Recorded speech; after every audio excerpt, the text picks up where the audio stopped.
చంద్రబాబు ప్రమాణ స్వీకారానికి ప్రధాని మోదీతో పాటుగా పలువురు కేంద్ర మంత్రులు వివిఐపీలు ఎన్టీఆర్ ఫ్యామిలీ అలాగే కృష్ణ ఫ్యామిలీని కూడా మనం చూస్తున్నాం. కృష్ణ సోదరుడు ఆదిశేషగిరిరావు మనకి కనిపిస్తూ ఉన్నారు. అలాగే ఎన్టీఆర్ ఫ్యామిలీకి సంబంధించిన చైతన్య కృష్ణ ప్రస్తుతం మనకి స్క్రీన్ పై కనిపిస్తున్నారు. అలాగే సుహాసిని కనిపిస్తూ ఉన్నారు.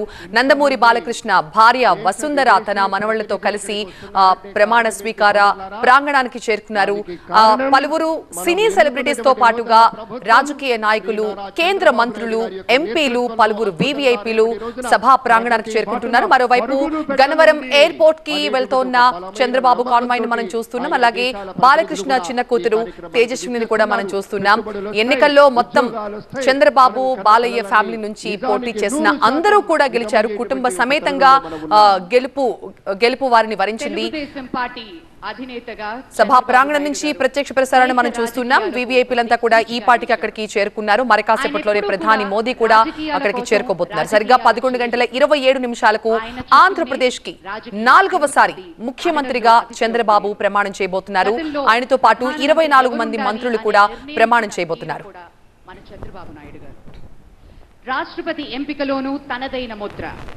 మరోసారి కేంద్రంలో ప్రధాని నరేంద్ర మోదీ సారథ్యాన్ని బలపరిచిన తెగువ.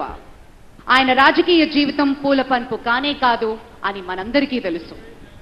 ఎన్నో కష్టాలను ఎదుర్కొన్నారు, అవమానాలని దిగమింగారు, ఒక్కో మెట్టు ఎదిగారు.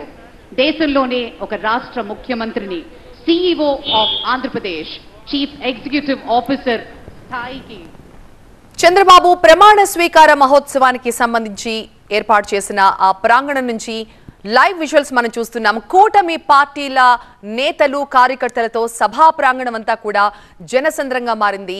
కేసరిపల్లిలో ఐటీ పార్క్ దగ్గర ఈ సభా ప్రాంగణాన్ని ఏర్పాటు చేశారు. ఈ ప్రమాణ స్వీకార మహోత్సవానికి దేశవ్యాప్తంగా అనేక రాష్ట్రాల ముఖ్యమంత్రులు, ఎంపీలు, పలువురు వివిఐపీలు, సినీ సెలబ్రిటీస్ అంతా కూడా అక్కడికి చేరుకున్నారు. తమిళ super star Rajinikanth, megastar Chiranjeevi కుటుంబ సభ్యులు కూడా ఇప్పటికే సభా ప్రాంగణానికి చేరుకున్నట్టుగా తెలుస్తోంది. మరి కాసేపట్లోనే ప్రధాని మోదీ కూడా సభా ప్రాంగణానికి చేరుకోబోతున్నారు. మోదీని రిసీవ్ చేసుకునేందుకు చంద్రబాబు తన ఉండవల్లి నివాసం నుంచి కొద్దిసేపటి క్రితమే కాన్వాయ్తో సహా గన్నవరం విమానాశ్రయానికి బయలుదేరారు. అక్కడ మోదీని రిసీవ్ చేసుకున్న తర్వాత నేరుగా అక్కడి నుంచి ప్రమాణ స్వీకార ప్రాంగణానికి చేరుకుంటారు. చంద్రగిరి శాసనసభ నియోజకవర్గం నుండి ఎమ్మెల్యేగా గెలుపొంది రాష్ట్ర శాసనసభలో అడుగుపెట్టారు. 30 ఏళ్ల వయసులోనే ఆంధ్రప్రదేశ్ రాష్ట్ర చలనచిత్ర పరిశ్రమ, పురావస్తు శాఖల మంత్రిగా బాధ్యతలు చేపట్టారు.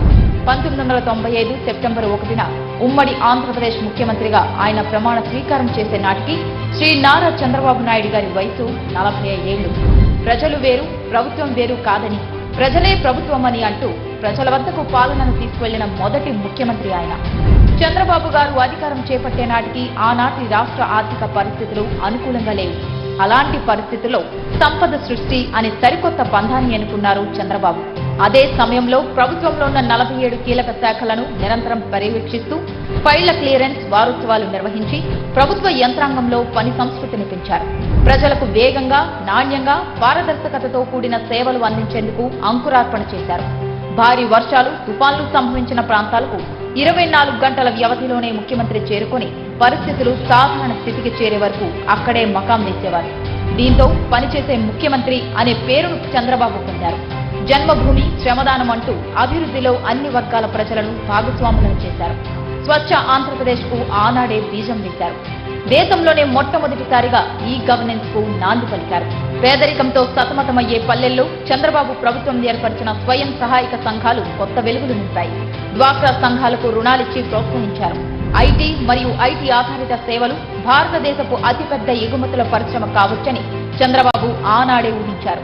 అందుకోసం ఏపీని పెట్టుబడులకు గమ్యస్థానంగా, ఇన్ఫర్మేషన్ టెక్నాలజీ హబ్ గా మార్చడానికి చంద్రబాబు చేసిన కృషి బిల్ గేట్స్ వంటి ప్రముఖులను సైతం ఆకర్షించింది. చంద్రబాబు విజన్ లో ఐటీ అన్నది ఒక భాగం మాత్రమే. అంతకు మించి అనేక రంగాలలో అనూహ్యమైన మార్పులకు చంద్రబాబు నాంది పలికారు. చంద్రబాబు గారి విజన్ 2020. ఈ విజన్ డాక్యుమెంట్ లో పేదరిక నిర్మూలన, స్థిరమైన అభివృద్ధి గురించి మాత్రమే కాదు, అద్భుతమైన మౌలిక సదుపాయాల కల్పన, గ్లోబల్ ఎకానమీలో చేరిక గురించి కూడా ఉంది. ఆ అంశాలన్నీ నాటి అమెరికా అధ్యక్షుడు బిల్ క్లింటన్ సైతం ఆకట్టుకున్నాయి. చంద్రబాబు గారి పాలనలో సాంకేతిక అభివృద్ధికి మచ్చుతునుకగా ఈ సేవా సెంటర్లను ఎలా చెప్పుకుంటామో రైతు సంక్షేమంలో భాగంగా రైతు బజార్ల గురించి కూడా అలాగే చెప్పుకోవాలి. క్రీడా స్టేడియంలతో పాటు ప్రజల ఉల్లాసానికి పార్కులు కూడా అభివృద్ధి చేశారు. నీటి విలువను ప్రజలకు తెలియజేసిన ఇంకుడు గుంతలు కూడా చంద్రబాబు గారి విశిష్ట పాలనకు నిదర్శనాలే. హైదరాబాద్ లోని ఔటర్ రింగ్ రోడ్, శంషాబాద్ అంతర్జాతీయ విమానాశ్రయం, ఎంఎంటీఎస్, మెట్రో రైల్ వంటి ప్రాజెక్టులు చంద్రబాబు గారి పాలనలోనే ఊపిరి పోసుకున్నాయి. ఇక రాష్ట్ర విభజన తర్వాత 2014లో నవ్యాంధ్ర ముఖ్యమంత్రిగా బాధ్యతలు చేపట్టిన శ్రీ నారా చంద్రబాబు నాయుడు గారు ఆర్థిక కష్టాల్లో ఉన్న రాష్ట్రాన్ని అభివృద్ధి పథంలో నడిపిన తీరు నభూతో న భవిష్యత్తే. పట్టిసీమ, పోలవరం, ప్రజా రాజధాని అమరావతి నిర్మాణాలు అన్ని సంచలనాలే. కియా వంటి పరిశ్రమలను తెచ్చి ఆంధ్రప్రదేశ్ రాష్ట్ర వ్యాప్తంగా నాటిన పారిశ్రామిక అభివృద్ధి బీజాలు అభివృద్ధి వికేంద్రీకరణకు, సంపద సృష్టికి తార్కాణాలు. అభివృద్ధికి బ్రాండ్ అంబాసిడర్ అనిపించుకున్న శ్రీ చంద్రబాబు నాయుడు గారే తనలోని మానవత్వాన్ని చాటుతూ సంచలన సంక్షేమ పథకాలను విజయవంతంగా అమలు చేశారు. పింఛన్ల విషయాన్నే తీసుకుంటే అన్న ఎన్టీఆర్ 1984లో 30 రూపాయల పింఛనిస్తే చంద్రబాబు గారు 1995లో మొదటిసారి ముఖ్యమంత్రి కాగానే 75 రూపాయలు చేశారు. అలాగే 2014లో 200 ఉన్న పింఛన్ని 5 ఏళ్లలో 2000 అంటే 10 రెట్లు పెంచారు. పింఛన్లను ఇవ్వడాన్ని ఒక సామాజిక బాధ్యతగా భావిస్తారు చంద్రబాబు. అలాగే పేదలకు కేవలం 5 రూపాయలతో రుచి, శుచి కలిగిన ఆహారాన్ని అన్నా క్యాంటీన్ల ద్వారా అందించారు. ఆయన చేసిన రైతు రుణమాఫీ ఒక చరిత్ర. ప్రజలను సరైన ప్రగతి వైపు నడిపించాలంటే ఆ లీడర్ కు ఒక విజన్ ఉండాలి. విజన్ తో పాటు క్రమశిక్షణ, కృతనిశ్చయం, శ్రమించే తత్వం, చిత్తశుద్ధి, సహనం, సాహసం ఈ లక్షణాలన్నీ కలిగిన నాయకుడు శ్రీ నారా చంద్రబాబు నాయుడు గారు.